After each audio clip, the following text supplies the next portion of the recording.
Good evening, everyone. It's Tuesday, June 2nd, 2015. This is The Refinery, a weekly discussion about solving conservative messaging problems and trying to figure out what I'm saying. I am Leslie Price with the Conservative Union, and joining me this evening from Free Radical Network, we have Felicia Cravens and J.D. Bryden. And also from the Party of Choice, we've got Corey and Andy Pate. I believe that Ryan Bickmore of the Conservative Union will be joining us as he can during our pre-show. He tried a couple of times, but I think he had some technical difficulties. So I'm sure as soon as he gets that fixed up, he'll be joining us as well. We are live every Tuesday night at 8:45 Central on therefineryshow.com. You can go there anytime to watch, listen, and subscribe to the show via YouTube or our many podcast solutions. Tonight, we wanted to start out with a discussion of, I don't know, when social justice warriors and feminism and political correctness and Title IX government regulations and university speech codes and all of those things get mashed up together and everyone is using the same weapons against each other. It's on the one hand kind of funny, and on the other it's just an example of how very debauched things have gotten. And I mean, no, I'm not even sure this can even be saved. Things have gotten so crazy. The deal is there is a woman who is, let's see, a film professor and liberal cultural critic at Northwestern University. She's also an occasional contributor to the liberal website Slate. She wrote an article, and remember, this is a liberal college professor. She wrote an article criticizing some of the ways that Title IX has been used on campuses to create this overwhelming sense of victimization, or let me just read the quote here. She was critical of what she called the layers of prohibition and sexual terror that have inspired campus rules prohibiting romantic relationships. So she was basically arguing in favor of more freedom, less rules and regulation, and a little bit more logic, whatever. It was just an article. Well, and then apparently she tweeted in support of same article, and then the people at her university have brought her up on Title IX charges. And so now she's getting to experience a Title IX prosecution from the standpoint of being the prosecuted, not the prosecutor. And it's gotten, I can't even keep it straight. Felicia, I think you have a much better handle on how all of this went down and who was talking to whom and how all of this went sideways. Can you explain some of the details? Well, I mean, you've got everything clear as far as the details go. Here is a liberal feminist professor who has been in support of advancement of causes of women, but who has recognized that there's a lack of due process. There's a bit of hysteria and the attempt to infantilize and achieve victimhood among women instead of the strong, powerful woman. We talked about this a couple of weeks ago. What 70s feminism looked like was very, very different from what we're seeing now. And it's all Let me just emphasize your word choice. That was very important, and the way you did it kind of subconsciously really outlines it. You mentioned that they achieve victimhood. And understand that for so very many college students in the feminist genre, victimhood is an achievement to which they aspire. Right. And that is backwards from the way I was raised. That's backwards from Ms. Magazine feminism that I was taught by my mother. Chaka Khan wouldn't go for that. She would not have any of this. But exactly. that's what this has become, and the reason it has become this way, I think, is this new way that the left has, kind of, I guess, repurposed their arguments, repurposed their causes in order to build a hierarchy of who is least privileged. And women have been arguing with minorities, with other type of people over this. How many points off do you get for being a woman? How many points off do you get for being a minority? How many points off do you get for being poor? And it's all about, on the left, this hierarchy of victimization. And if you can find a way to achieve victimhood, you can point to someone else other than you to say that they are indeed responsible, because you're not making choices on your own and decisions on your own in a vacuum. All of these other people are influencing and attacking you and making your life miserable, putting roadblocks in front of you. And the idea is that by getting the victimhood label, it doesn't fall only to you anymore. You can turn those energies outward now on society, on other things. That is always what leftism has been about fixing the other people instead of yourself. But this way it is completely internalized to where there's almost levels of holiness, levels of blamelessness that attach to this. And that's what she's pushing back against, is the level of ridiculous to which it's gotten. And immediately upon doing so, she became a part of the targets for these people. Which is not terribly hard to do. I mean, Jason, I can't think of his first name. I think it's Jason Chait, the guy who had the nerve to talk about this last November, Right, December, whatever it was, and got a huge wave of backlash from the Tumblrina community, everybody in that sort of area. The thing that's really interesting to me, though, is that there has been more backlash against the SJWs, the same kind of people who are calling out the social justice warriors. Jonathan, thank you. I knew it was a J name. I couldn't think of it. Jonathan Chait. The thing is that he got a lot more pushback, from what I can tell, than Laura has gotten. Laura Kipnis. She has actually, I mean, when Jezebel is writing articles saying that the activist left has gone too far, I think that there's probably some, that's one of those pretty good indicators that everything has gone to it's gone as far as it possibly can go. This is right. Maybe this is maybe not the just a fire. This is an inferno. Yeah, maybe the pendulum is about to start swinging back. And just to clarify, Title IX is the law that prohibits sex discrimination in education. And she's being accused, by writing this article, she's being accused that this article is promoting sex discrimination in education. So she's being brought up on Title IX charges. And what she's finding is that the way Title IX is prosecuted is completely without due process, as Felicia was saying. She's not being told what the charges are against her. She's not allowed to have a lawyer present. She is to report to interrogation, to give in to this interrogation with, she can have a support person there, but that support person can't even talk. And so she's going to be interrogated, and she has to give in to this interrogation, and then maybe later, at some point afterwards, she'll be told what the charges are. And what actually happened was she showed up with her support person, and now the support person is being brought up on Title IX charges as well. This thing has gone so far over the top, and that's actually kind of a good thing, because most of us understand the way pendulums are. You go from all the way to the left, all the way to the right, and then it gradually over time keeps going back, and each time it's a little less far to the left and a little less far to the right, and eventually equilibrium is reached and you land in the middle. And so maybe we were all the way over one way, allowing it was sex discrimination all over the place.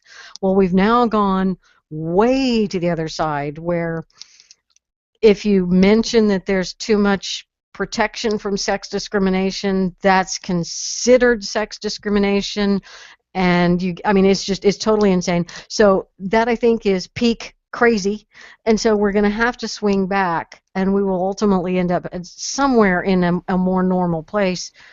I hope. I'm an optimist about this. So you mean Oh, By swing back, I'm supposed to say she just needs a good man. Yes. I could write that if you want. It seems a little extreme to me, but I'm here to help. You know, the thing that what I just love the fact that she's getting to experience what every business gets to experience when unions are trying to unionize it. And Yeah. when I mean, it's, there is truly Schadenfreude going on here on my part. I mean, I'm loving this, but oh, huge, huge, because and by the way, I can tell you this as a businessman. You know, I worked in the casinos for many years. Every time the unions came in, the casino could like give one lecture up front. Well, here's why we think it's best. You know, here's why we think it's best not to have a union. The unions could contact employees on the floor, at home, everywhere, constantly, nonstop access, all the time. You get your one shot basically, and if you approach them in any other setting in any other way, it is harassment. Okay, and she's getting that exact same thing. So I just think it's marvelous that she is experiencing what they do to us all the time, always for power. right.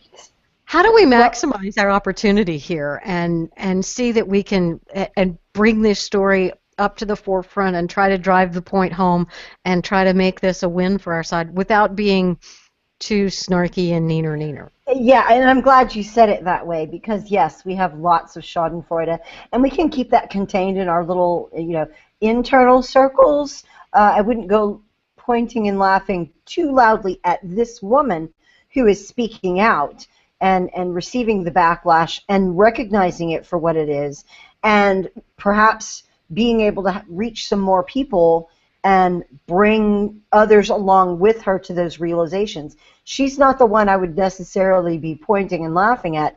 What I would say is that when you frame these things, and we will be addressing this throughout the show tonight, there are some things that people in the middle are just like, well, I can understand that. That sounds kind of reasonable. And they get that and they roll with that. But the problem is that the left can't control itself. It will always go too far. And it's finding that point where the general public is going to reject the ideas and broadcasting those and blowing them up in a huge way. They're still small enough in numbers to where the majority of people can point and laugh at what leftists do in these little things. But at some point, some of these issues do achieve a critical mass, and they sort of get into the mainstream of the culture.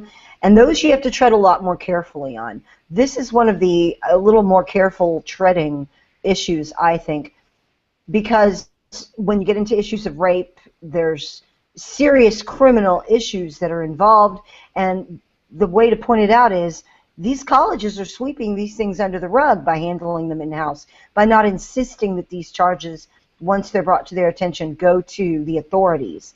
And so they can rid their campus of someone and lock up someone who's dangerous. They don't do that at all. And approaching it from some perspective like that, I think helps reach the middle.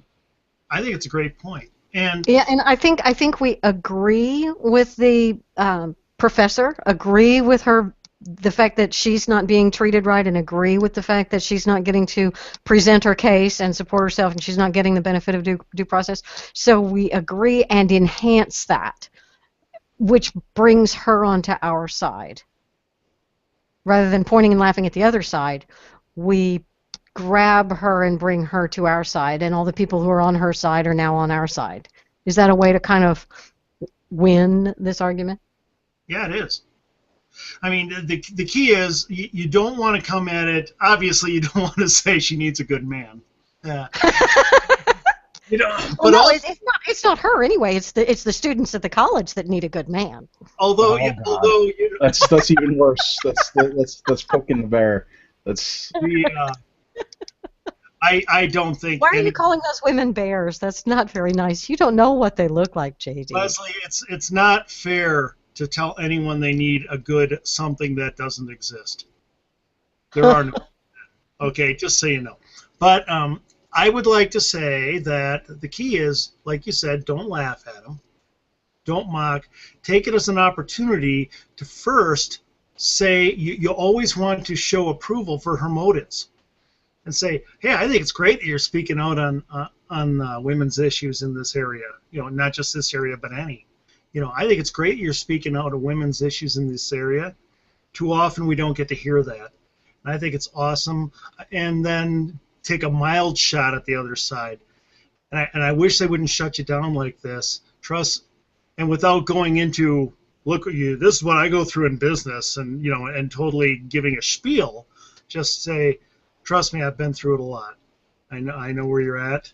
It's different. No two situations are exactly the same. I've just been through being shut down when I was trying to make my case, and I feel for you. I do hope it goes better. It's that sort of strange situation that we find ourselves in, where we're on the same side of things. Where we both have this shared experience of being told to shut up and mind our own business, and not just that, but we're being harmful. We're being harmful to the debate. We're being harmful to the atmosphere. We're being harmful as people, just for expressing our opinions. So it's nice to be able to be on the same wavelength and let people know that, hey, it sucks to be in that situation, and we know from experience. So welcome to the Group W bench of political correctness. It's not fun, but hopefully we can do something about it. And as I said before, Jezebel, when Jezebel is doing this, when you've got stuff from The Nation, when you've got Slate, there's a whole bunch of people here that seem to be losing their tolerance. And we saw another article. I mean, we talked about this a couple weeks ago. Again, in The Nation, talking about the whole deal with what stories or what classic literature could be discussed. It seems like there's a trend here. We've got Jonathan Chait, we've got this person and her struggles, Laura Kipnis, and we've got sort of a dossier building of the left losing tolerance with the tolerati on the left. And I think the point we're at in this is we're ready to see that people who are reading Slate and reading Jezebel and don't think of themselves as particularly political, or that they are feminists and they reject our side completely, they're not ready for us to say, ha ha, told you so, because that would just then be us versus them. But I think they might somewhat be ready for us to say, oh gosh, I agree with you. And they might be able to understand that we agree with them, and then for them to say, yeah, I agree with you on this too. And we can find the points of agreement. We haven't been there at being able to find any points of agreement on these things at all. But now they're seeing that Title IX is some regulation that's being used as a weapon indiscriminately and outside of its intended purpose. And we might be able to get some people who have perceived that they were on the totally opposite side from us and had no points of commonality at all, if we approach it right and if we say it right, oh, I agree with you and I'm so sorry, and we sympathize, that we can get them to agree with us and maybe without saying it think, oh, maybe those conservatives weren't completely wrong about everything. We can't, on these issues, we can't say, ha ha, told you so, because that pushes them right back away. But I think they're at a point where we can grab them and bring them to our side on some things if we do it right. And ha ha, told you so is not the right way. Right. And well, just this and I'll kick it right back to you, Andy. There's a time to be a jerk. Things like this where you have people moving in your direction is definitely not the time to be a jerk about it. I agree. And what if we work the choice and control thing in here a little and just say to them, I think what you're doing is great. Look, we can have more choices. we can have more choices and hear more opinions and have more of that without someone on top coming down and controlling it. Isn't it awful when somebody from the left or the right comes down and controls what you can say or how you can live? I agree. When we come at it and offer choice and expose control on the left, even without going heavy and preachy, but simply doing that, we come off as the good guy.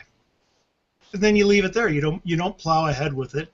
Leave it there and just give them a taste, a remembrance of when you were the good guy.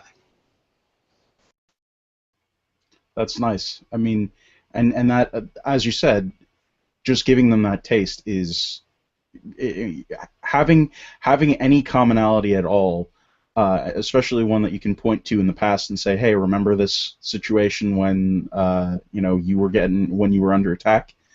That, I think, is a big deal to have in our back pocket. And I think that there are people, despite what some may say, I think there are some people who are in the middle who, get tired of the stuff and need to have, if they get reminded of stuff like this, I think that it certainly helps the discourse. I think it helps the discussion. I think it makes more people sort of open to talking with you in the future. That's a big deal, I think, especially when we're talking about trying to expand our base. I do want to point out something that Paul Collier said in the chat, and it's so great to see you here in the chat room, Paul. It's tough when you belong to an ideology that demands purity and has no boundaries on enforcing that purity. Oh. And we just got a oh wow, that's amazing. I'm going to read that, Fishy. I'm going to read that. Let's from there transition into the yeah, I'm sorry, we're going there. The Bruce Jenner, Caitlyn Jenner situation, and again, sort of the same topic about how the AP got a bad write-up in Media Matters over their sexism and their outrageous portrayal of the Bruce Jenner, Caitlyn Jenner story by using the wrong pronouns, by using the term va-va-voom, by just like the going in and saying that Caitlyn Jenner's picture looked really good. Essentially, that's what they were saying. And that was the whole purpose of the picture, was to be a pinup, was to have Caitlyn Jenner introduced to us on the cover of a magazine as a pinup girl. You're supposed to say va va voom. That's the intended reaction. That was the intended reaction, but that was not. But that's apparently sexist. It was somehow sexist. It was very. The whole thing is quite confusing, but yeah, it's embarrassing to see Media Matters. I mean, I don't even understand. I don't understand how this is a thing that has been allowed to happen. This is the kind of left on left aggression, and it's not just a microaggression; it's a full-on aggression that's happening. Is it because each little faction wants to be the faction in control and wants to be more right? Because the left tends to be about the boss and the control and the power, and so if you're the one who knows what's the right thing to say, and you can criticize everybody for not saying the right thing at the right time in the right way, then you're more correct and more pure than they are. So I mean, is this their own little battle for purity, and they're, I don't know, trying to get the cardinal's robes for themselves? Is that what this is all about? I think that to a large extent that is. I mean, you constantly have this infighting. One of my favorite things, I wrote an article. Oh man, it was a long time ago, 2 years ago, called on privilege, that actually features a conversation between a male to female transsexual and a lesbian activist, and they go at it for like I don't know, an hour and 20 minutes over who is the bigger victim, or who deserve, how just like Fishy was talking about earlier, that whole privilege stack, who's at the top of the pile. So yeah, I don't know. That to me is definitely something that they're doing. It is that fighting for the best, the most protected class situation scenario, and it remains to be seen who's going to wind up on top of the pile. But there's some serious infighting, especially between the radical feminists and the transsexual community. They don't like each other very much. The great thing here, and I just, regardless of what people think of Bruce Jenner, Caitlyn Jenner, the whole episode, I mean, keep in mind this is the person who's been in close contact with Kardashians for a long time. Okay, so you can't dispel the effect that might have had. But whatever it is, look at the position that all of this is putting the left in. Because here you had the Va Va Voom cover, then you had the MMFA, getting on to AP for the way they covered it, and then you have this whole split among subsections of the social justice community over whether that is a proper expression of sexuality. And they're getting, there's a book, and some people of a certain age will know the book and remember it, where at the end, these tigers that are chasing the protagonist end up chasing themselves around a tree until they turn into butter. That's what we're going for. And if anybody wants to know what book that is, I will message it to you if you ask, but I'm not saying it on air. Because no way, because totally racist. But that is the effect that they're going to have, is when they're circling themselves, they get so distracted at following the rules and the formulas that are supposed to work and get that hierarchy achieved that Leslie was talking about, that they end up just circling each other eventually. If we keep out of it, if we keep our hands off of it. I appreciate some people wanting to have really strong statements about whether they will use the name Bruce or use the name Caitlyn, or whether there's beauty in there, on that cover or not, or Photoshop. I don't care about all that. What I'm interested in is what this does for me and the conservative movement. And that's what I'm looking at. And I think as many times as we can poke up this kind of contretemps between these guys, I'm all about it. I am all about it. The left has a long history of eating itself. I mean, you can look at what happened in Russia with, the Russian Revolution. You can look at what happened to bring the Nazis about. You can look at the French Revolution. They love splitting into tinier and tinier groups until they, have this hierarchy where, their thought leaders are 100% on top. But, sorry, go ahead, Fishy.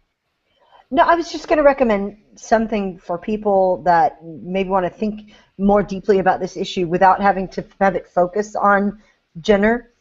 Milo Yiannopoulos and Steven Crowder did an interview you can find on louderwithcrowder.com, which is all about different things involved with the social justice warriors and things like that. But one of the key points about, I think, 27 minutes into this interview is that sort of the whole episode has blown up some of the left's arguments. I can't possibly reproduce that argument here, but Milo is fantastic on it, and he's worth a listen, because as a gay Brit who is kind of removed from this a little bit, and a conservative to boot, there's a completely different perspective I don't want people to miss. When the full show gets published, the link will be in the description, and you will want to spend some time listening to that, because he makes some fabulous points I could not even begin to articulate.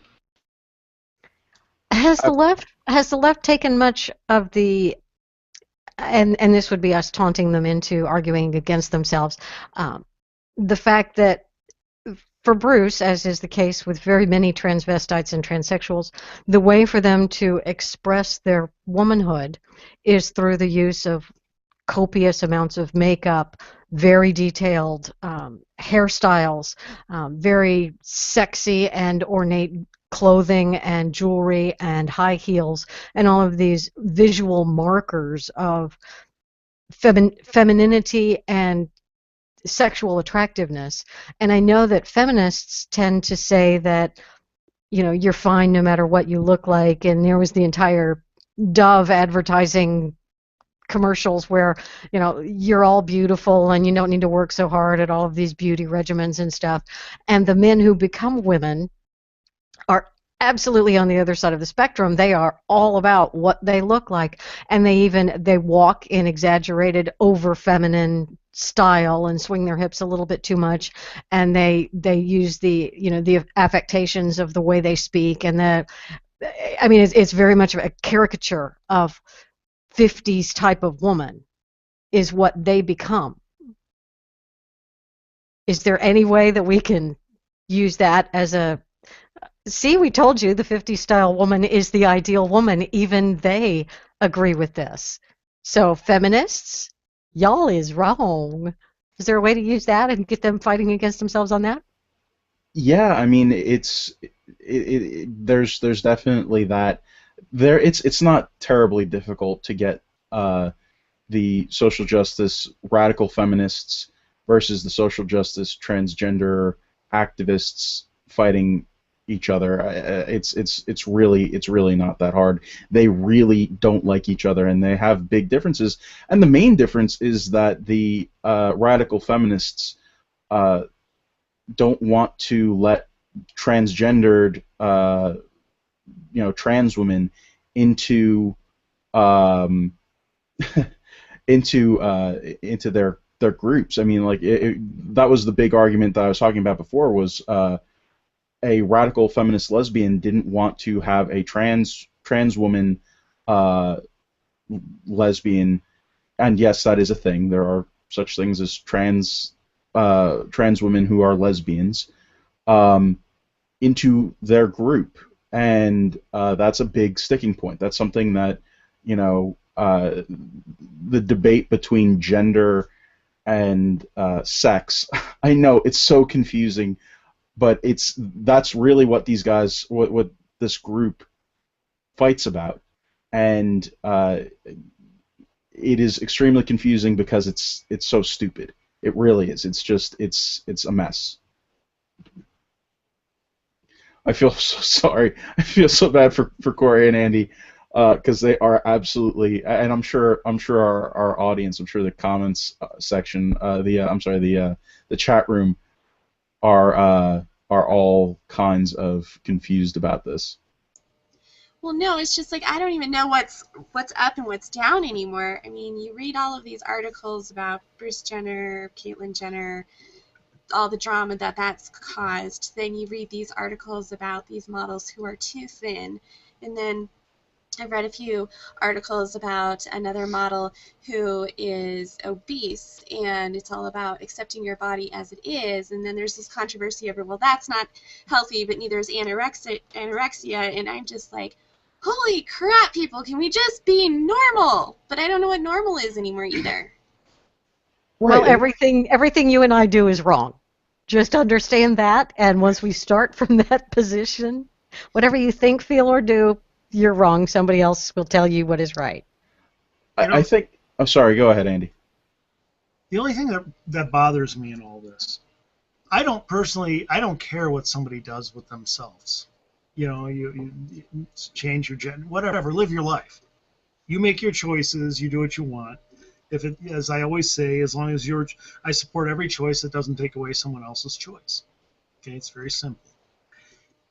What bothers me is that there are some people who, unlike me, find it very offensive that somebody would, you know, do this to their body, change their body that was given to them at birth, and so forth in this way. And they find it very offensive in many ways. Here's what I don't like. Those people who find it offensive, our culture right now is treating them as bigots, is treating them as hate mongers, is treating them as horrible people. When did they become the Antichrist? When did they become evil? And I don't think it's fair. And I'm really angry at my society for treating people who simply are uncomfortable around this as hate mongers, simply for being uncomfortable around it, simply for disagreeing. Disagreement doesn't equal hate. As I said before, I'm perfectly comfortable around, I don't care. You do what you want with your life. But you're not allowed to not care. You have to either applaud or you're going to be persecuted as a hater. You're not allowed to not be interested. You're not allowed to not care. But that's what all this is about, is we're not allowed to not care anymore. And I so deeply do not care about so many. I just want to make a really quick point here, and that point is that I don't think that this, just like with the gay marriage, all that issue, I don't think that that this is specific to the trans community either. I think that you have the left and how the left works, and then you have individuals who are going through whatever they're going through, and that's the thing. I actually know and am friends with on social media with some transsexual conservatives, and they exist. They're out there.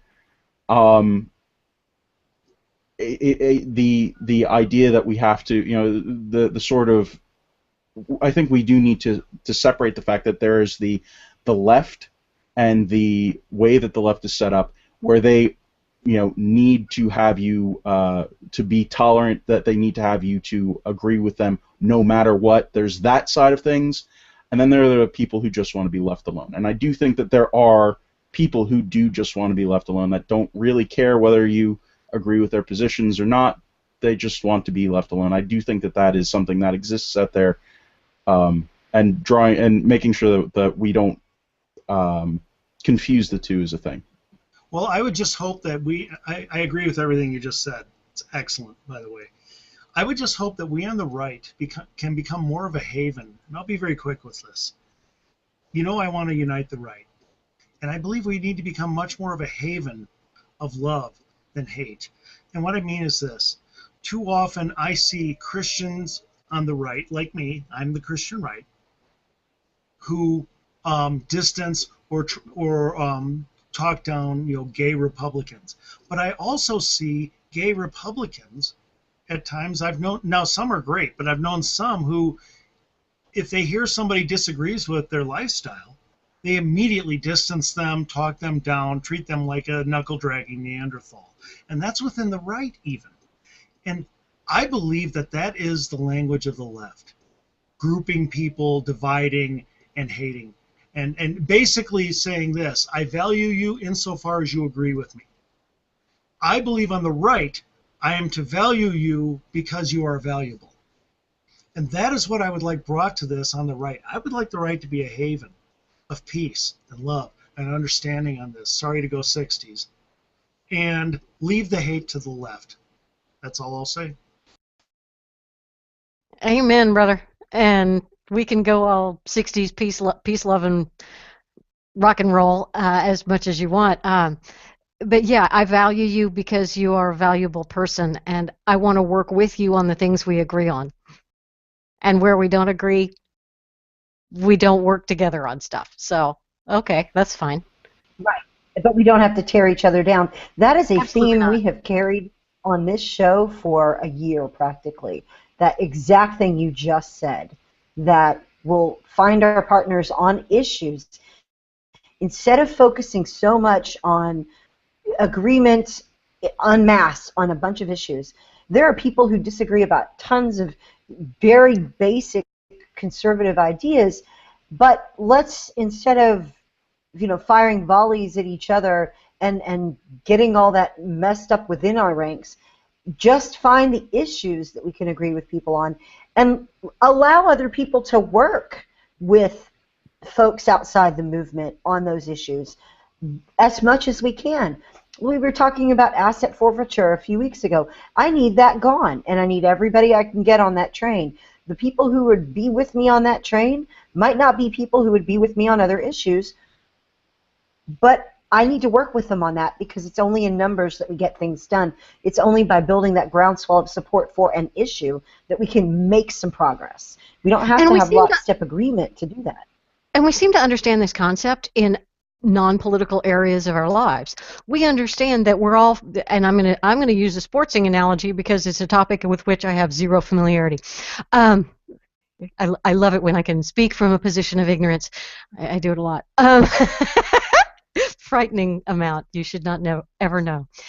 But there are people who love football, and they can agree on their love for football and talk for ages about how much they love football, and they'll talk about tailgating and all sorts of stuff. But and they can agree that they can go to this particular game together and enjoy the heck out of it because they like this one team. But when it comes down to the Super Bowl or the World Series or whatever is the appropriate thing, it's the Super Bowl, I know this. But when it comes down to the Super Bowl, they're cheering for opposite teams. Oh my gosh. Does this mean that they never talk about football anymore because for the Super Bowl they were on opposing teams? No. It means they just cheered for opposing teams during the Super Bowl. But they are football fans and they love each other and they still get along with on things. They understand that they don't have to agree on absolutely everything. And here's the difference. They love football as the overarching bigger thing than just a team. Now, exactly. I'm not necessarily saying that people aren't really passionately committed to their team, but football is the dream. And that's the way we should approach it. America, our concept of liberty and freedom and being the most special place on earth should be bigger than what jersey we wear or what issue we might agree or disagree on. Right. Texans and Cowboys fans are not going to agree or be on the same side of the stands when the Texans play the Cowboys. But if it's the Cowboys versus, I don't know, some New Jersey team or whatever, then the Texas fans are going to be in agreement with the Cowboys that any team that is from Texas should beat New Jersey because New Jersey's stupid. Okay, I don't know what I did. I don't know what I did to deserve that, but. And but Wayne okay. Gretzky is the best football player quarterback of all time, right? I'm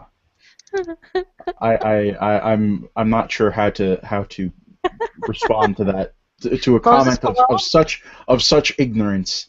I don't know how to respond to that. I want to address something from the chat. Transgender, which I think is Titan, which is a great name, by the way, says people vote for fighters, not kumbaya candidates. That's not what we're talking about here. We're not talking about putting forward necessarily a presidential candidate who's going to say the things that we're saying the way that we're saying them. We're talking about doing the groundwork to prepare for those candidates so that when our candidates come along and put their message out, it resonates with people who have been prepared, who've been sort of conserva-washed by us by talking about issues. We're not expecting candidates to go out and necessarily be all things to all people. What we're trying to do is prepare the ground so that their messages among a population. Well, and when you vote for a candidate, you are voting for one guy who is fighting against another. So the guy you vote for has to be the strong fighter, but he also has to be the kumbaya guy for everyone on his team to bring all of his team out to get them to vote with him and follow him against the other guy. So you have to be a fighter, leader, kumbaya guy because we need somebody who can unite the right. And that means he's got to be kumbaya on the right to bring us all together to fight against the Democrats. So it has to be both kumbaya and fighter. And we do like both. I mean, Americans are pretty much bipolar on that. Yeah, I mean, you could say what you want about not enjoying a kumbaya candidate and not kumbaya candidates that aren't viable. But I kind of recall President Obama getting elected twice for president, and if you're looking for an archetypical kumbaya candidate, there's your guy. He's pretty much the kumbaya candidate. But again, we aren't even talking about. And didn't St. Reagan do the same thing, bringing a bunch of conservatives together? St. Yeah, Reagan did. And I didn't want to derail you, just to add to what you're saying. Yeah, remember Obama said there are no red states or blue states, just United States. Yep, that's a huge applause line, and that's a thing. And again, I'm not advocating one way or the other. This had nothing to do really with candidates. It just had to do with this story of how we talk about the transgender issue and all that fun stuff, and making sure that we aren't in one particular way all of the time, and don't hit the individuals, instead hit the sort of the way that it's being portrayed, and the kind of dogma that is being generated around it. And going from that, I think we need to address this other topic, which is in the same vein, but I hate saying that's in the same vein because I think it's clearly far worse and clearly stupid, more so in my opinion. And I think it's something that we can easily just sort of push away as this is dumb, and don't do this because it's dumb. So stop. Just stop with it. And that's this transabled story that has been floating around everywhere. Ace of Spades covered it. It's like, for people who don't know what transabled is, this is something that I've been aware of for a very long time, and I know Fishy was unfortunate enough to know about it because I mentioned it, and through other Tumblr people that she's aware of. Whoa, and just like that we lost Fishy. Basically what it is you have people who, welcome back, Fishy. You have people out there who feel as though they should be disabled, that they need to, not have the use of their eyes, or that they really shouldn't have their right arm attached to them. They have a disorder, allegedly, that makes them feel like they need to remove limbs, or that they are not a person. They are not a complete and full person, even though they are a complete and full person. They aren't disabled in any way, shape, or form. They need to be disabled in order for their self-image to fit with their actual selves. It's so incredibly strange, and I can understand with transgenderism. I think that I can understand. I can at least imagine the situation where there are chemicals in the brain, stuff. There are reasons that I can think of that could cause that desire. I'm not really certain how you can say that. Yeah, cutting off my arm, cool, good stuff. It just doesn't make sense to me. And this, to me, is an example of the left and of the social justice side of things trying to bring itself into mainstream, and this is where you smack them on the nose and tell them no, because it's dumb. Stop, go away, and think about what you did. Now, you can say that a person who is a woman can look at what Bruce Jenner, Caitlyn Jenner has done and say that is a form of, say, identity, admiration. There's a positive way to spin that. I don't necessarily understand it, but there is a contingent that does. Okay, and they look at it that way. You cannot tell me that a person who is disabled for real is going to be any kind of accepting of a person who is attempting to have themselves become disabled or is pretending to be disabled. This is a line which very few people are going to be able to cross and go along. And it's looking for points like this on the left where they go way too far, and the majority of people in the middle haven't heard of this. The majority of people in the middle would think these people were out of their ever-loving minds if they heard about this. So this is where we jump ahead of the left and attempt to talk about this with people for whom they would have the WTF moment in their head. And then that's imprinted on them. With your input first, before it starts working its way through the culture with all this acceptance from blogs and from television shows and whatever, people are not going to go for this. They were not going to go for rings being tainted by someone's views on homosexual marriage. They're not going to go for people feeling mentally raped by having a cake refused to be baked for them, and they are not going to go for transableism. We look for those points and drive them home with the middle again and again, and we might be able to put the brakes on some of this stuff before any more of it becomes mainstream. Absolutely, and again, this is so incredibly easy to say. It's not something that anyone can understand. This is a extremely small. I mean, this is the smallest of small percentage of people in the world that we're talking about. Like, there is a single message board. That's it. There's like it is unfathomably small how many people are actually trying to portray this as a thing, but it's a sexy story to the media, and they want to carry it and they want to push it, and that's great for us too, because the fact that they are carrying it and the fact that they are pushing it brings it into people's attention, where we can smack it down and say, just what Fishy said, this is insane. This is absolutely, literally insane. You can look this up. There's a disorder. They are suffering from it. And I think it is literally insane. And Yes.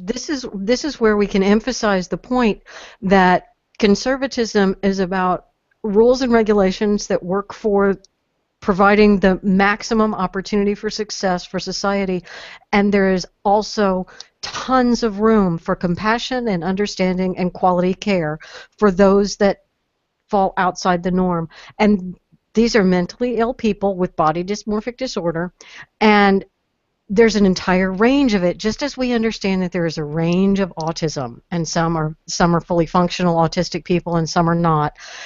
Body dysmorphic disorder ranges all the way from somebody who is uncomfortable with their weight, all the way to people who feel they need to amputate a leg in order to feel that they are wholly themselves. And some of it can be treated with psychoanalysis, some of it with psychotropic drugs, some of it's probably going to require mental institutions if they can't function in society. Who knows? But there's we have to be open to the fullness of solutions for these kinds of things, but we also have to be compassionate enough to name it the disorder that it is. We cannot be so cold as to say, oh, you're absolutely right, you're normal, let's cut off your leg. That's not supportive. The supportive answer, the kind answer, and the compassionate response is, I'm so sorry that you have such a hard time accepting who and what you are.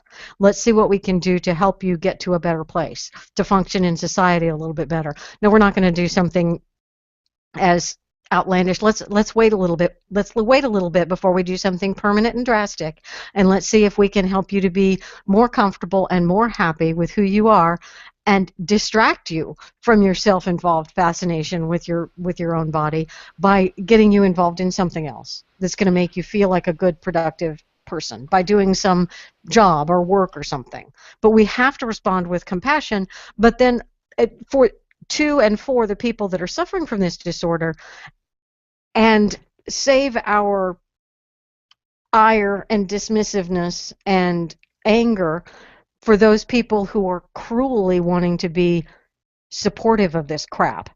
Because it is wrong to support somebody who wants to gouge their eyes out because they'd be happier as a blind person. If you support that, you are a bad human being. And we can criticize those bad human beings that want to let a sick person gouge their own eyes out. And we should laugh at that because that's ridiculous. But we do need to make sure that when we're laughing at the craziness we're laughing at is the supportive people, not the sick people. Because we're not laughing at those sick people because they are sick. And looking at it as an illness is important. It's not one that I find easy to do. But I'm taking what you said to heart, especially. But what I haven't sprung on people yet, and I don't have a link for this, but if you spend any time on Tumblr, you will know that this is not the extreme end of this identity issue thing. There are people who believe they're other creatures. And I'm going to leave that there. Well, and on the least damaging end of it are the people who feel that they would be a better person if they got a tattoo. It's not a mental disorder, but it is a change your body to make yourself happy. People who work out a lot are changing their body to make themselves happy. That's the constructive end of modifying your physical appearance to make yourself happier. And there are people who take it all the way to that Jocelyn Wildenstein, the woman who wants to make herself a cat. I'm talking about that lady who's using the plastic surgery to make herself a cat. The word is otherkin, and it's become a Tumblr thing, and teenagers are finding this. I was saying in chat are these the people who start out at like the furry conventions? There are people who, well, maybe, but there are people for whom this is a real illness, and it's a serious thing. And then there's a whole other contingent, I do believe, of people who don't think they have enough demerits on the privilege scale, and they're going for more. So there's there are that a lot element of lesbians who were trend lesbians, not genuine lesbians. They were just lesbians because that was the popular thing to be. And there are going to be people who do these body modification things or talk about it because it gets some attention. And that's a mental illness too. Hey, I got a tattoo of somebody who works out a lot. Is that, did I kind of cover? That's so meta. that just, I really defined myself with that. Can we look at this whole, I would like to just say something to the left. Would all of you please stop empowering yourself through victimhood? Because so many of you are doing it, you're not leaving us the time and money to actually care for the real victims. Right. They're being enablers. You're flooding us with victims. It's like an open border of victimhood. Okay? There are real victims out there. There are people who are raped. And we want to care for them and take care of them and help them through these horrible times. There are people who are victimized in business. Okay? There are people who are victimized in life. We conservatives want to care for them. We can do a better job of that. If you stop trying to empower yourself through victimhood and do two things. One, overwhelm the system, and two, demean those who are real victims. Cut it out. And honestly, that's a really great tactic. That's a really great way to approach this, is the fact that it does diminish actual victims, people who deserve to be, who have actually been victimized, versus people who create scenarios in which they are victims. It's stuck on me again. Oh, darn it. Again, with Milo Yiannopoulos, on his YouTube channel, he's done one of these heart-wrenching videos where someone is talking about the thing that was missing in their life, how they've never been complete, and what it was that caused it. And he does this whole thing with, and Prue found this, it's genius. He does this whole thing with these cards where you read the message as he does it, and music's playing, and he's seeking, as in a character as 15-year-old Milo, seeking to become, to undergo the operation as a trans black.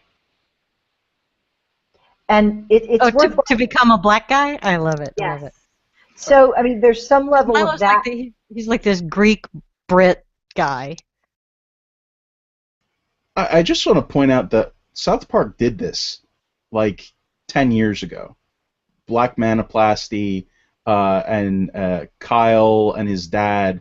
His dad became a dolphin, and Kyle, had surgery to turn him into a black kid.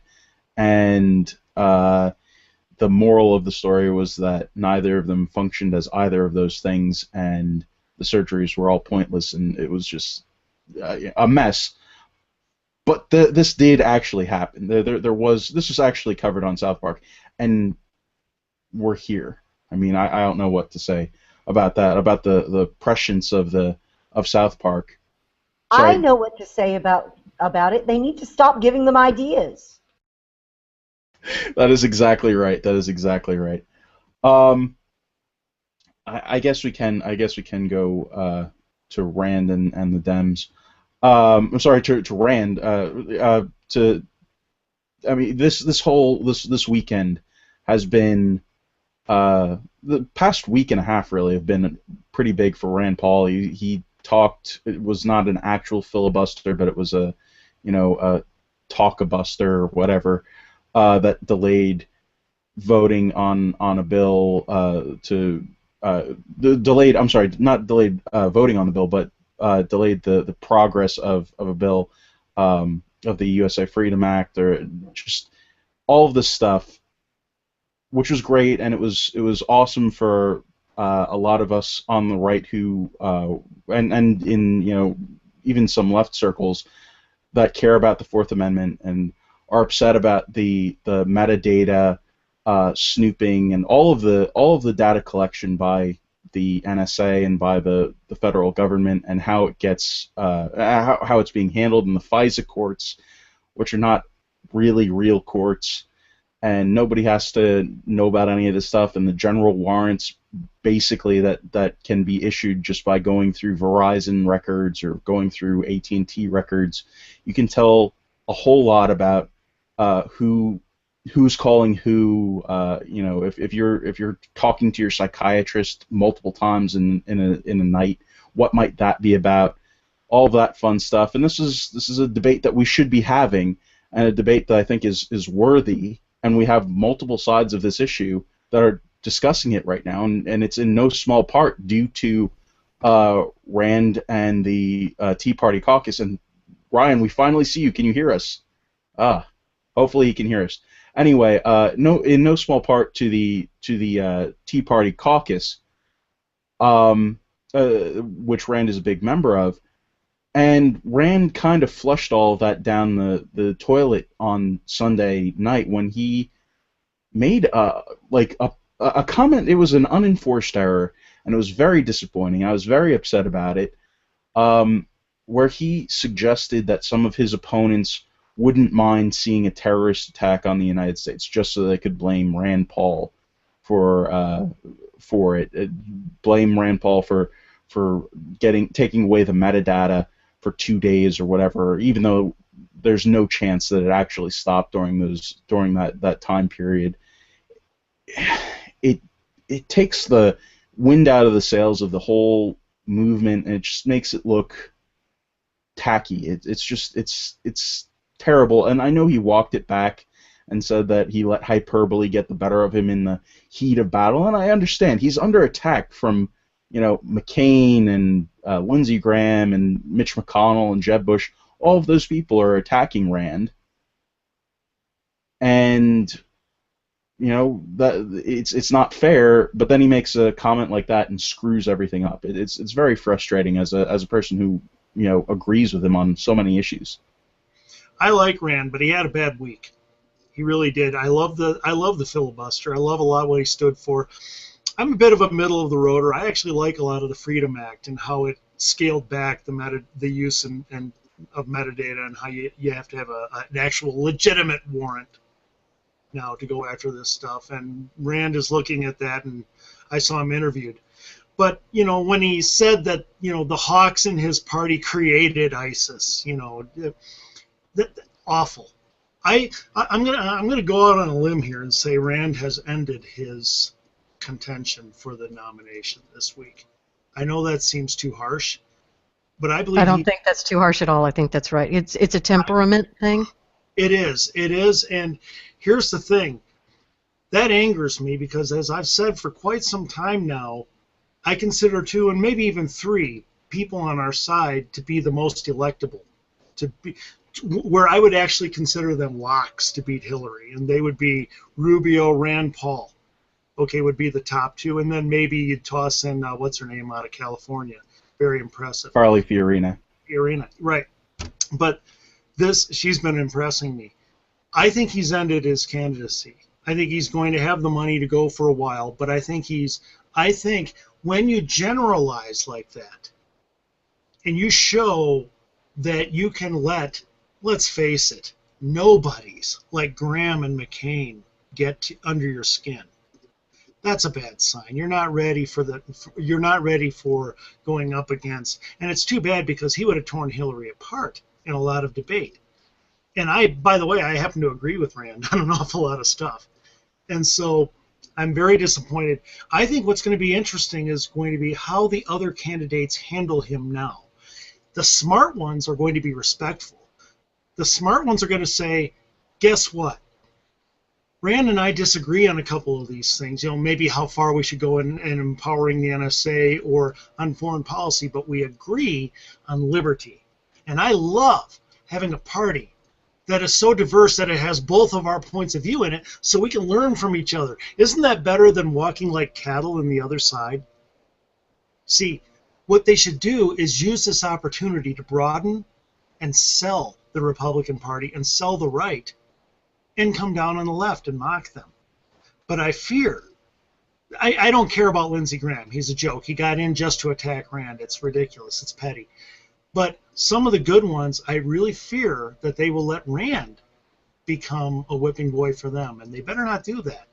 They're going to lose a lot of the libertarian vote when he drops out, because I think he's killed himself, and they're also losing an opportunity to broaden their scope and their reach.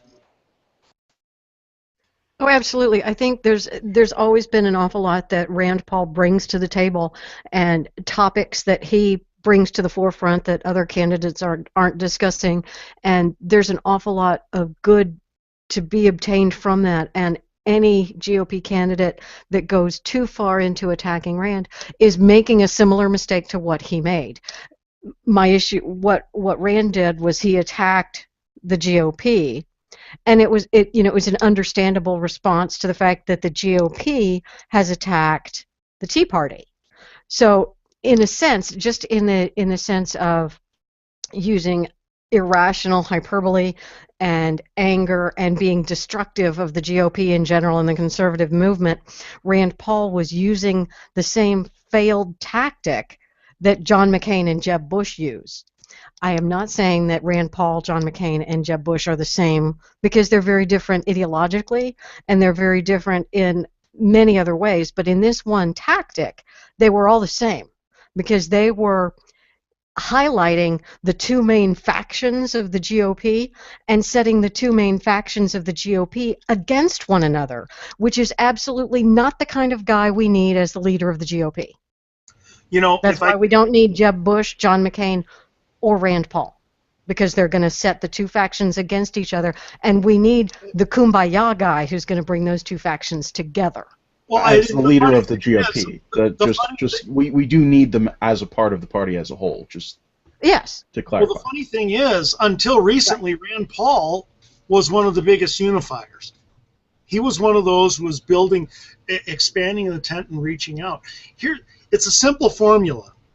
Okay, when you get into these battles and these primaries and so forth, and you look at your opponent, you praise their motives, you praise what you have in common, and then you say, you respectfully state your differences. Okay, so what Rand could have done is praised, okay, so he says that the Hawks created ISIS. Okay, way over the top. What he could have done is said, praise their motives, they love liberty. Praise their, praise their motives, they want to protect America, and they felt that, arming various groups over there would help in this regard by, and praise the fact that they defend liberty. I'm with them. I love liberty. My concern, and then he can come in and just say, here's my concern. When you flood so many weapons over there with these groups and they keep changing identity so quick, before you know it, you're fighting those weapons.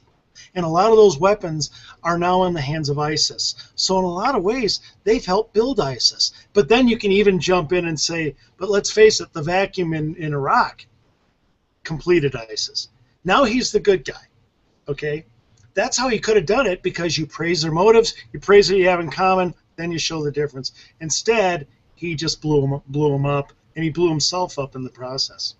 And that's the thing. And as you were saying, Rand has been a pretty good uniter up until this point, and he has been using those kind of tactics up until this point. I think that when he said that he got caught in the heat of battle, that's not far from true. I think that it's very possible that that's what happened. But you can't make those mistakes. You can't make those errors. And it's very disappointing for me, and I'm a Rand Paul fan. I'm a big supporter. He's only had one big election his entire life, and that was his election for senator. So he doesn't have a whole lot of familiarity as a candidate on a big national stage, and that's what happens. Ben Carson will make some similar mistakes because he doesn't have the familiarity on the big stage. And some guys are great. Some guys will have that miraculous skill set without having to have the experience. Rand Paul doesn't. He just hasn't. He hasn't been in this place before, and he got rattled and got out over his skis. It was sad, and it also made me mad because he was implying that I created ISIS. He was implying that I would be happy for a terrorist attack to take place, or he was saying that he works with people that he thinks that of. I mean, those are some heinous accusations that he didn't actually mean, but he said it, and it's hurtful kind of stuff. And it's just there were so many different and better ways that he could have made the same point, but he didn't.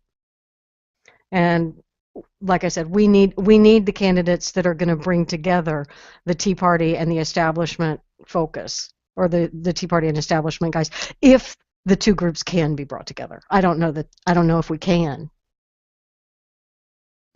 Well, somebody out there, I hope, will seize upon a terrific opportunity to be the better person. Not better than Rand, better than those who will use this opportunity to attack him. There's got to be a candidate or two out there who's going to rise above that and show compassion, mercy. There's 16 we can choose from. I would hope there's one or two. My God. I would hope so. But whoever does that is really going to help themselves in the polls. They seriously are. They're going to look good to everybody. And that's the thing, is that Rand Paul hasn't looked bad in the polls. He really hasn't until this point, and we'll see what happens. We'll see how the reaction to these comments goes, in the coming days and weeks, and if that reflects as poorly as it I don't know, probably in my opinion he should take a hit for this, and that's coming from a person who really likes Rand Paul, and I do hope that this isn't the end of his candidacy. I think that it would be a shame for this kind of a heated moment to slip. What I think will be interesting is to see how this story spreads, because some of the candidates are going to want to use that, and Lindsey Graham obviously comes to mind immediately, but there are some others who will probably use that as a opportunity to sow some more dissension and discord among the GOP, and it'll be interesting to see who that is and to see how that plays, whether it gets any traction, because a lot of people that are conservative GOP voters don't know this happened. This is for those of us who watch the filibuster, who read the blogs every day. So we'll see how much bigger this story gets among conservatives right now. I have a feeling there's going to be some candidates who are going to want to use that as a bludgeon for a while. And those are guys, of course, that we're going to want to watch carefully because I don't know how much that helps. Yeah. And in a sense, whoever's going to be president for the next 4 to 8 years is going to be the president during what I think is going to be the global conflagration that we'll ultimately call World War III. And so you want that guy to be a bit of a jerk. Actually, I want the guy to be a major jerk, a tough guy. But, I don't really want him to be a complete asshat, It's like, we need somebody who is strong and tough and is going to take advantage of and seize on every opportunity he's got. And these two major bad statements by Rand Paul are great things that an opponent can and should seize on to defeat their opponent. But if we're going to see in the polls that Rand Paul is no longer a big threat, then there's no real need to use it and be a jerk to a guy who's not really that much of a threat. I don't know. And if it's kicking somebody when he's down, then that makes whatever candidate who uses it just really a jerk, not a strong, tough guy. Lindsey Graham. I think that the big thing that I just hope is that at the end of the day here, that when we get to the debates, that there is that people remember exactly how the stuff that Rand has been campaigning on, how important it is to not forget about that stuff, to see how it's had an impact on his polls up until this point, and remember that we should probably still be talking about criminal justice reform, that we probably should still be talking about Fourth Amendment rights, that we probably should still be talking about a lot of this stuff. So hopefully he doesn't get out. I hope that we have that same voice in there to be talking about these things, even if he's not the eventual candidate. That's an excellent point, because the issues do not die with the candidate, right, and they shouldn't die with the candidate. One of the great things that we had at the beginning of this horse race here was that Ted Cruz and Rand Paul, both of whom had deep Tea Party support, jumped into the race first and were the guys setting the tone. And regardless of whoever is the eventual candidate, they bring those issues to the race, and the issues need to stay, regardless of what happens to the candidates. And I think that is a great angle to pick up from, is to say that these issues must still be a part of the conversation a year from now. And that's why the specific criticisms that we've got of Rand Paul over these two things that he said are criticisms of the things he said. We're not criticizing necessarily his foreign policy approach, and we're certainly not criticizing his stance against the Patriot Act. His policies aren't really the issue here. It's the way he's delivering the message. And when you're looking, and so if he were just one of 100 senators, one of 50, however many Republican senators, it wouldn't really matter that he said some off-the-wall stuff in an interview or on the floor of the Senate during a filibuster. That wouldn't be such a big deal. But we're also looking at him as a presidential candidate, so the things he says go to the larger issue of temperament and all of that kind of stuff that are the only things you can really evaluate a presidential candidate for. So it matters now only because he's a candidate. But his particular policy positions are still very important and still very much what we like about him. And though I would have preferred he'd be a little bit more accepting of the Freedom Act first, because I think you take steps from Patriot Act to dissolution of the Patriot Act. In America, the way things work is we go slowly, not fast. So being able to have the USA Freedom Act as a proof point that, hey guys, guess what? We dialed back the Patriot Act by $1 billion or by a certain amount, and the world didn't end. So let's try to dial it back a little more, and a little more, and a little more. And we incrementally get rid of the Patriot Act, because we will never get rid of the Patriot Act in one fell swoop. That will never happen in America. But we can do it bit by bit. And having the Freedom Act in there as our first step of dialing it back is a very important thing, because it's going to prove that we can dial it back and the world doesn't explode. Right, and I want to move on to the next topic, but before we do that, before we go, I just want to say something that we've heard from the Republican base a lot is that we don't ever ask enough when we try and get our agendas across. We never ask enough. We always make these feeble attempts to ask for the tiniest little bits and pieces instead of asking for more than we expect to actually get, and then get, you know, a better deal as a result of that. And to some extent, I think that that's sort of what happened with Rand and the Freedom Act. Just personally, I think that might have been the thing, is that he was trying to get a little bit more than what he was expecting by you know, saying that he only wanted the end of the Patriot Act instead of, you know, going for a lower bid. Speaking of low bids, there was some we got some interesting stuff happening on the Democrat side. Some bad numbers, bad fundraising numbers coming in, saying that they're walking Bad back. fundraising numbers. Hillary's not making the money? It doesn't seem like they're doing a very good job of it. You know, we heard, I don't know, last year sometime that the number that the Clintons were thinking of was going to be $2.5 billion for their campaign. Now they're saying, oh, maybe $1 billion is a better figure. What? But the billionaires on the left are not contributing anywhere near as much money as they have been in previous years, and they aren't committing money to Hillary. They aren't committing money at all. Do you suppose it's just because in this primary it's not really that important to spend it, and they're just holding it back for later?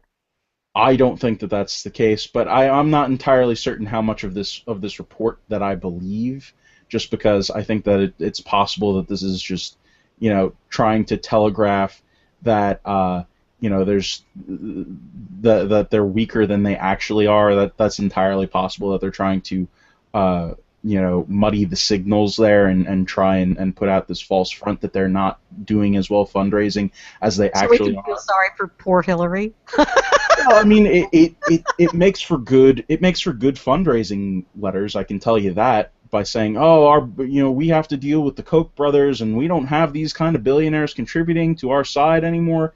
Well, sorry, go ahead.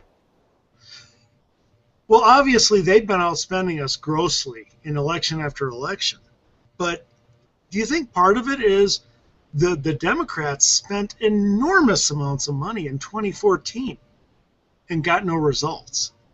I mean, like out here in Colorado, they outspent the Republican candidates grotesquely, and when we had the two re-up elections and no, in southern Colorado, the two re-elected. What is it called when you recall? The recalls. Recall elections. They outspent us grossly there. We had the initiative on the gun amendments, and they outspent us grossly there. They had been spending like wild, and in 2014 they spent like wild and didn't get any results. I don't know. Do you think that might have affected it? Or are they just an endless source of endless revenue no matter what? I kind of think that they are. I kind of think that they have a ton of money, and they have ample billionaires, which have no need for conservatives in office across the country, especially not the highest office in the country. So I definitely think that it's within the realm of possibility to think that the leftist billionaires are going to contribute later on in the process, just to throw people off the scent. But you know, it's in the New York Times, and the liberal readers of the New York Times are going to read it there, and they might get worried, they might get panicked, and I don't know what that causes. I don't know what the direct result of this is. Maybe that O'Malley guy gets a bunch of money. Maybe they see this as a vote of no confidence in Hillary Clinton. I don't know. Go Bernie Sanders. Go Bernie Sanders. Bernie. Exactly. Hey, maybe honestly it's the scandals have them spooked. They don't want to commit the money until they see she's going to weather those.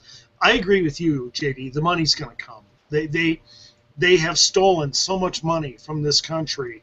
No, seriously, from the taxpayers at every level, in every kind of way of funneling the money to them through corporate welfare on the left. It's incredible. I think what it is they're not sure she's going to survive the scandals. And they're right not to be sure. Well, it's prudent if you have that kind of money to throw around in politics that you wait and see how those things play out. Absolutely. Part of the difficulty that they're having here is that the new rules around super PACs and the new way that politics works with super PACs prevents coordination between a candidate and the super PAC, but they're expecting to raise money on the candidate's name. These are all new waters, relatively new waters for us in politics, and a lot of the rich people feel as though they've been hit up by Barack Obama twice. They've been hit up by various PACs during that time for off-year elections. They've been hit up by Bloomberg for this sort of thing.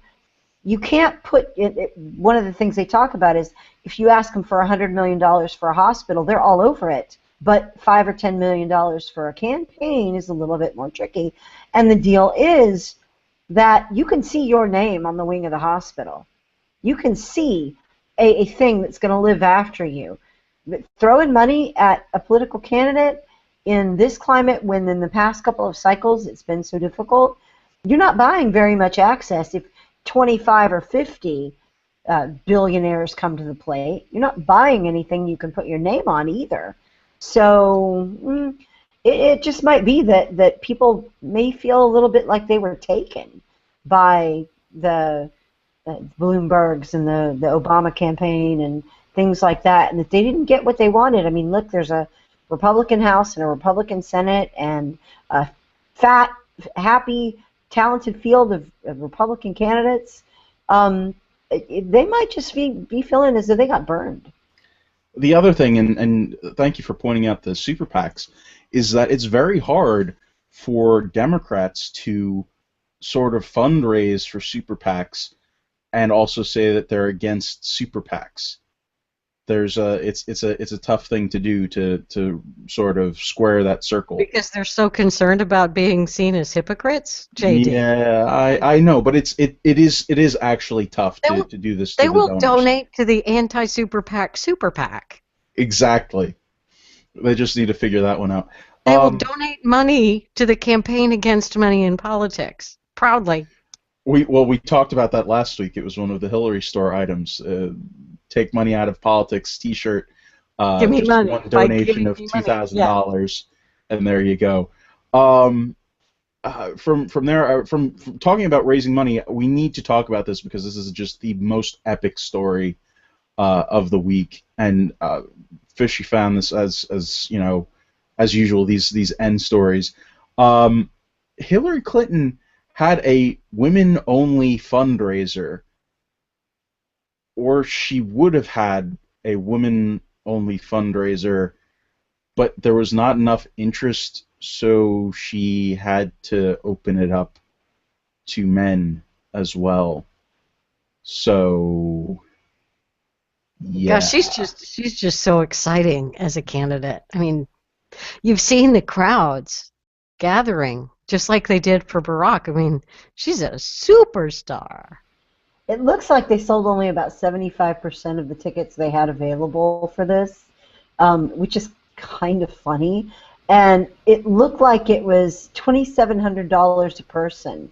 Now, when was the last time you think Obama went anywhere for $2,700? Yeah. He doesn't get out of bed for that. If you listen to the sound of one of her crowds, it sounds like a Sounds of Nature CD.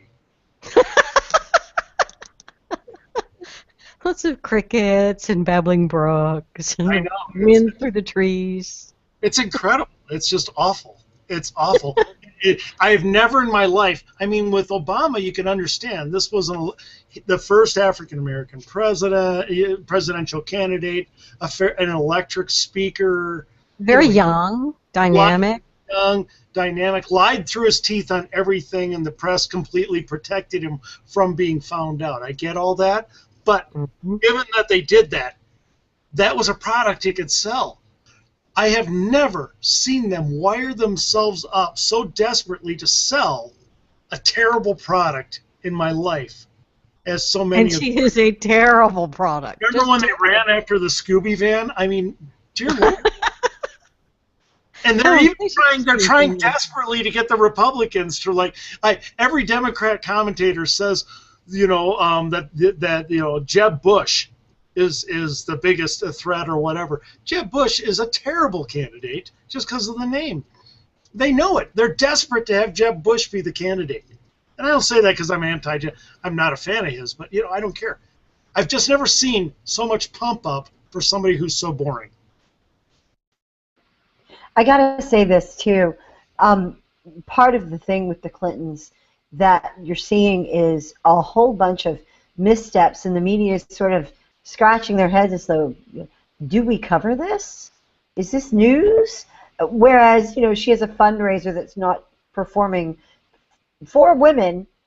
One presumes she's going to be running that campaign around women's issues and can't get wealthy women to show up. Or, we're going to see later on this month what the campaign relaunch in New York looks like. There's actually a contest. You donate so much and give your email, and you can fly to New York. They can fly you to New York to have the beginning of this campaign kick off part 2 or something. And it just boggles the mind if you keep pointing out. Yeah, I don't get that. She announced a while back, but now she announced that she's going to announce an announcement soon. Right, you keep pointing out the absurdities, and perhaps that starts to stick with her. And you've got to have something to hit her with, because O'Malley makes her look normal. Sanders makes her look normal.